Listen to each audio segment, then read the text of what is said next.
Hello again, I'm Stephen Wells, the host of the Motoring Weekly podcast for the Australian Historic Road and Racing community, and this is episode 124.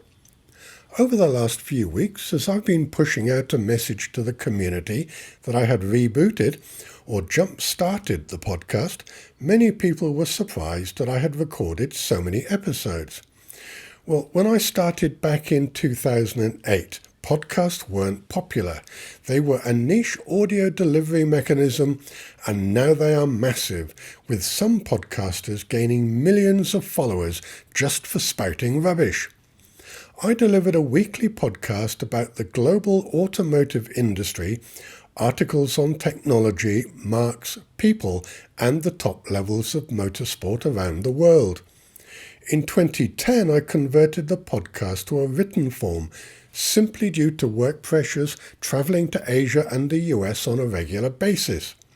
So I thought it would be great to do a throwback episode, an encore as some podcasters call it. So this is episode number 1 from way back in May of 2008. Welcome to this week's edition of Motoring Weekly, the podcast that provides you with a snapshot of what's happening in the motoring world. I'm your host, Stephen Wells. Each week I'll be covering a mix of topics that will include industry news from around the world, motorsports from the premier categories, new model reviews, motoring history articles, and technical news or features. Let's start with some industry news. In the States, General Motors released a news pack on the 1st of May, detailing that their retail car sales were up by 6%. In that, Chevrolet car retail sales were up 24%, led by a massive 147% increase in the Malibu model, 17% rise in Cobalt, 13% increase in Aveo, and 8% increase in Impala sales. Pontiac retail car sales were up 6% as well, with a 39% increase in Vibe and a 3% increase in G5 and G6 sales. Also, the Buick retail trucks were up 32%, led by 4,000 Enclave crossover sales. In total, General Motors shipped 261,000 cars in April, with sales in general across the board down by 16%. This was due to the truck division having lower sales than expected. Chevrolet announced the improvement of fuel efficiency on the Cobalt model.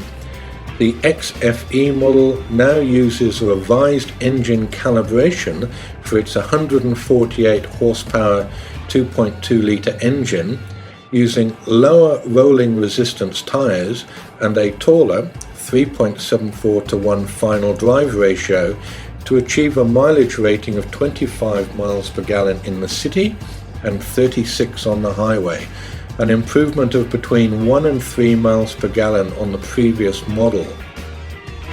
Also on the 1st of May, General Motors and Moscona Corp announced a strategic relationship to develop ethanol, focusing on Moscona's single-step biochemical conversion of non-grain biomass into low-carbon alternative fuels to help address the increasing energy demand.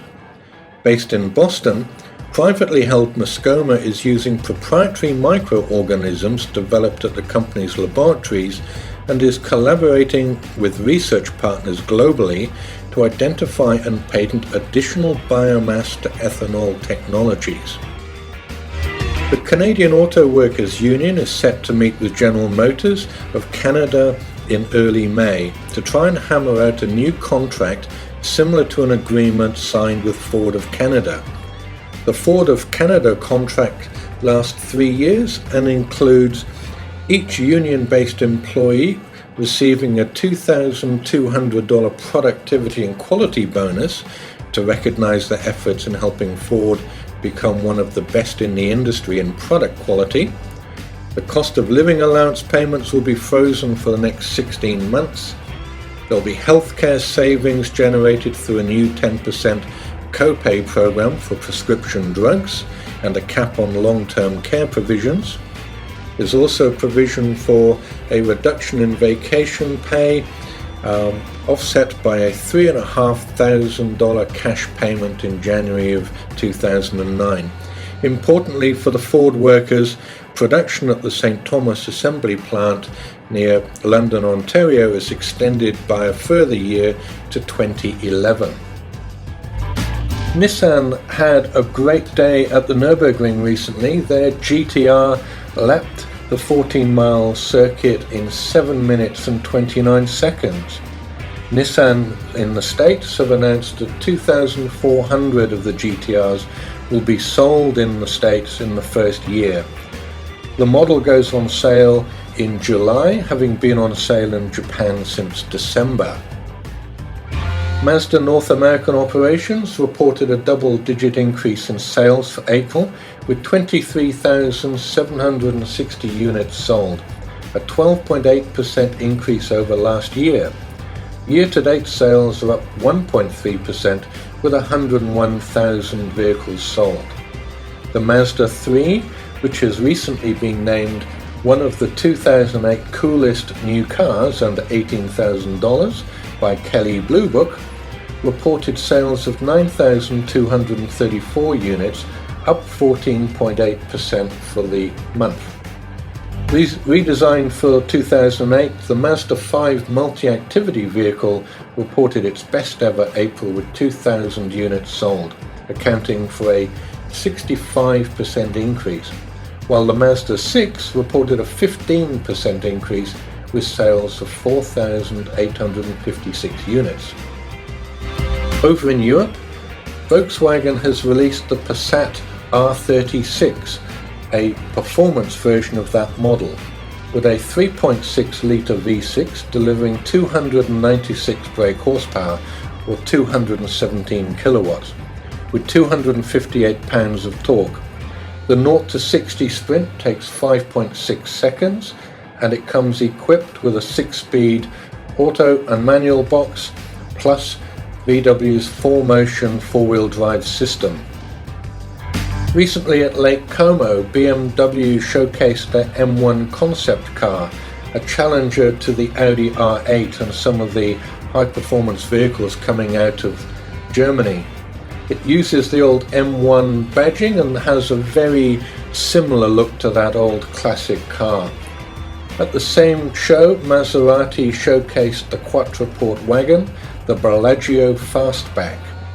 There's also a rumour that Maserati will produce a cheaper coupe to compete with the current range of sports coupes, namely the 911 and the Cayman, which are on the market today. Expect that model to be shipped around 2012. Audi also released a facelift of the A3. The range now includes a 5-door Sportback, and Evo magazine in the UK also reported that there will be a facelifted A6 model released later in the year. The sale of Jaguar Land Rover to Tata in India is set for June the 1st. The future looks good. As an example, carpoint.com.au in Australia reported that Jaguar sold 20% less cars in 2007 than 2006 in Australia, but made more profit as they sold a better mix of product. They also quoted a local insider as saying that 77% of new buyers for the new XF have never bought a Jag before. Also in Australia, the new Ford Falcon FG range goes on sale this month. Expect a new car review as soon as we can get a hold of one. Let's talk motorsport now. This weekend is the 5th race of the Formula One season, and the F1 circus goes to Istanbul in Turkey. The current championship standings start with Kimi Raikkonen first place on 29 points, Lewis Hamilton is second on 20 points, and Robert Kubica is third on 19 points. This season is likely to be the closest in years after the removal of driver aids. I'll review the race next week. After her win in the IndyCar race in Japan, there's a rumour floating around that Danica Patrick will test a Honda F1 car. Honda supplies the engines to IndyCar, so it'd be a logical move. Danica is quoted as saying that her focus is still to win the IndyCar Championship. Excitement is building for this year's Indy 500, the 92nd running of this race. Look out for a review later in the month after it's completed. And this weekend, in a NASCAR Sprint Cup, it's the Dodge Challenger 500 from Darlington Raceway. Kyle Busch leads the standings with some great results, even though Carl Edwards has won more races so far this season. Kyle also leads the season's driver ratings, average running position, and the mile leaders list as well. I'll review the race in next week's podcast as well. I've finished this week's podcast with some history. There have been hundreds of car companies over the years, and I will put the spotlight on some of the smaller, lesser-known companies who have influenced the market in general. This week I'm talking about Panthers, not Panteras. Panther Westwinds, commonly called Panther, was a manufacturer of luxury, low-volume sports cars based in Britain. The company was founded in 1972 by Robert Jankel, a fashion designer with a flair for auto design. He set up Panther after rebuilding a 1930 Rolls-Royce and selling it to a Spanish bullfighter. The company was called Panther, a fast cat-like Jaguar, and Westwinds was the name of the family home. Indeed, his first car, the J72, used Jaguar running gear and was modelled on the Jaguar SS100. 300 of that model were produced. Other models included the DeVille, modelled on the Bugatti Royale and fitted with a Jaguar V12. It cost twice as much as a Rolls-Royce. Another model was the Rio, based on the Triumph Dolomite, a small saloon, but cost 3 times as much, which would explain why only 40 were ever built. Jankel's most outrageous design was the Panther 6, a sixth-wheel car that was modelled on a Tyrrell F1 car of the time. Only 2 were ever built due to its high cost. Panther did make some successful cars before the inevitable collapse. The Lima and Callista models were comparatively successful, with 1,000 built.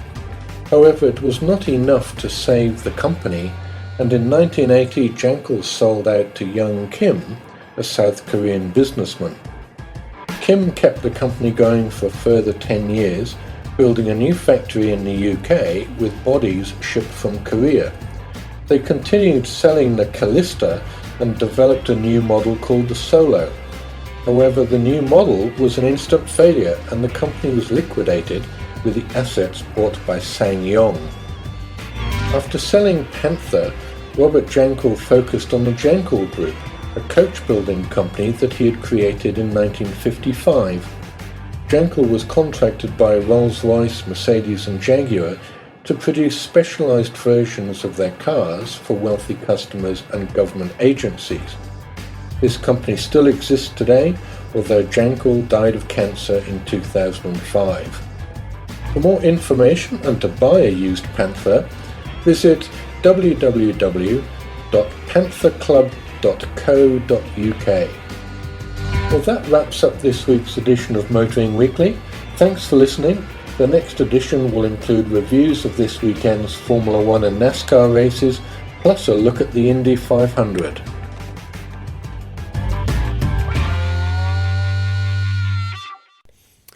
So here we are 16 years later, and the same issues are there in the US industry, with workers and the Big Three fighting over conditions. It's interesting going back and hearing about what car companies planned to do. Maserati never built that cheaper coupe, and BMW never created the revised M1 sports car to compete against the Audi R8. It was called the M1 Homage, but stayed as a pure concept. I had chosen to highlight the Panther Westwinds mark simply because it was so wacky. Long before the Japanese luxury clones like Lexus, Infiniti and Unos, the British were doing it with Wolseley and Van den Pla. However, it was Panther who, in the words of Spinal Tap, took it to 11 on a scale of 1 to 10. For example, the Rio was basically a Triumph Dolomite, and the DeVille was based on Jaguar running gear with the 4.2 six-cylinder or 5.3 V12. The Lima and Callista were cheaper and sold in larger numbers, but not enough to save the company. And who could forget the Panther 6, modelled on the Tyrrell P34 F1 car with 6 wheels and a Cadillac motor, and it wouldn't have been out of place in an episode of Thunderbirds. But let's get back to the future. Don't forget these upcoming events, which are great ways to get involved with the historic road and race community. Next weekend is the Motors and Masterpieces down at Ascot Vale in Melbourne. On the 30th of November and 1st of December, so that's the following weekend, is the HSRCA Summer Festival at Sydney Motorsports Park. Then in February we've got the GNU Blast Classic on the 7th to the 9th, and that's followed later with the Sydney Harbour Concours d'Elegance on the 28th of February to 2nd of March. If you have a club or event that you would like highlighted, send an email to stephen@motoringweekly.com.au and I'll be in touch. I know there are lots of events happening and I often hear about them with a day or so to spare. So I'd like to get more of an advance warning. And if I don't hear about them, it's likely others don't hear about them either. Don't forget to subscribe through your favourite podcast player or Apple, Spotify, iHeartRadio, Audible, Samsung or YouTube and get the episodes delivered as they're published. Or simply subscribe to the website motoringweekly.com.au and you can listen there. We are now number 35 in the automotive podcast chart for Australia from Podcharts, who collate listener numbers from all the different platforms. And a big thank you to all my listeners, and I appreciate the time you spend listening to my content. I'm Stephen Wells, and you've listened to Motoring Weekly, the podcast for the Australian historic road and racing community.